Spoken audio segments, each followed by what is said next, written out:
Today, we're going to dive into the absolutely massive transformation in how we measure success at work. It's a journey, really, from just caring about profits to a much richer, more complex, and, a more human way of looking at performance. Oh, come on, you know the feeling. That one meeting a year where you're trying to remember what on earth you did last March, digging up goals from 12 months ago. For so many of us, it just feels totally disconnected from how we actually work day to day. But how did we even get here? And maybe more importantly, where are we going? And this right here is the heart of the matter. We are moving from a world where the only thing that really mattered was the financial bottom line to a whole new reality. Now, success is this mosaic of financial health, sure, but also customer happiness, employee well-being, innovation, and even how a company impacts society. It's a huge shift in thinking. So to really get this evolution, we have to rewind a little bit. For the better part of a century, the language of business performance was basically the language of accounting. It was all about the numbers you could neatly file away. This quote just nails that old school mindset, doesn't it? Performance meant things like profit, return on investment, earnings per share. These were the absolute gold standards. Why? Well, they were tangible, they were easy to compare, and for a very long time, people thought they were the only true way to measure a company's health. But, focusing only on that stuff had some major drawbacks. It made managers chase quarterly targets, sometimes wrecking the company's long-term health. It created a disconnect between daily work and the big picture strategy. It built up these silos where one department would look great by hitting its numbers, even if it hurt the rest of the company. And maybe the worst part? It was about avoiding mistakes, not about always trying to get better. Something had to change. And that change came when people started realizing, hey, wait a minute, financial numbers only tell us about the past. They don't tell us what's going to drive success in the future. And this realization sparked one of the first really big shifts in performance measurement. And this is where the balanced scorecard comes into play. This was a truly groundbreaking idea. Instead of just staring at the financials, it forced companies to ask these other crucial questions, like how do our customers actually see us? What do we have to be amazing at internally? And are we set up to keep improving and creating value? It was all about getting a complete 360-degree view of the business. And if you want to see this in action, just look at Nike. They took this balanced scorecard idea and totally made it their own.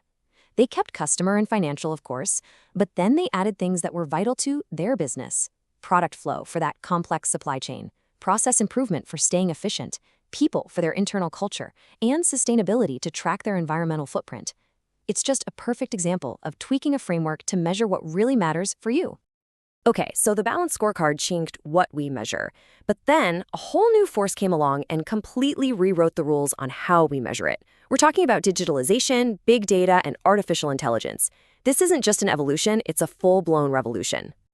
But get this, and this is kind of wild when you think about it. Even with all this amazing new tech, a staggering 70% of companies are still clinging to that old annual or semi-annual review. So you have this massive gap between the static way we measure performance and the dynamic real-time data that's flowing all around us.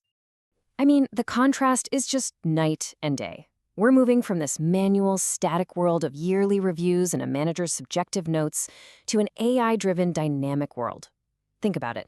Continuous feedback, automated data collection, KPIs that actually adapt to your specific role, and the biggest jump of all, going from feedback that's months late to insights that can actually predict the future. So what does all this AI stuff actually mean for you at work? Well, it's pretty incredible. First, no more yearly surprise attacks. Feedback becomes a constant, ongoing conversation. Second, predictive analytics can spot problems, like burnout risk, before they even happen. Third, forget one-size-fits-all training. Your development plan is now personalized based on your actual data. And fourth, and this is a big one, if it's done right, AI can help remove some of the human biases that have always been a problem in performance reviews. And this isn't some far-off fantasy. Look at Hitachi. They're using AI right now to analyze data and predict how their sales teams will perform. This lets them set goals that are tough but fair, and it gives managers actual data to coach their teams with. The result? Better planning, more motivated people, and way more efficiency.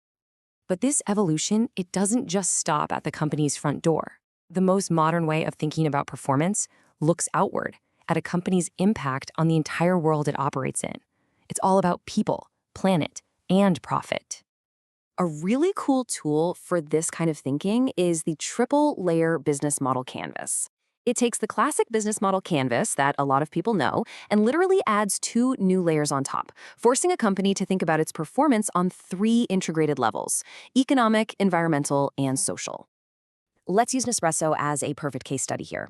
Layer 1 is the one we all know: economic value, the profit. Nespresso's model was pure genius, right? The classic razor and blades model. Sell the machines cheap to get you in the door, and then you're locked into buying their expensive proprietary coffee pods forever. That's the money machine. Okay, now let's add layer 2, environmental value. When you actually analyze the life cycle of an espresso pod, you find something really surprising. The single biggest carbon footprint, almost half of the entire impact, doesn't come from growing the coffee or making the aluminum pods. It comes from the use phase. It's the energy and water that you and I use at home every time we brew a cup. Measuring that suddenly reveals a whole new place to focus on improvements. And that brings us to the final piece of the puzzle. Layer 3, social value. This is where we measure Nespresso's impact on people, employees, customers, the whole supply chain. For them, a huge metric is the shared value they create by building these long-term, supportive relationships with their coffee farmers. Now you have the complete triple bottom line picture. So, where is all this heading? What does the future of feedback and performance look like?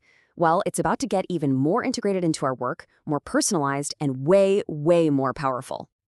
I mean, look at some of these trends on the horizon. Emotion AI that can analyze your tone in messages to see if you're stressed out.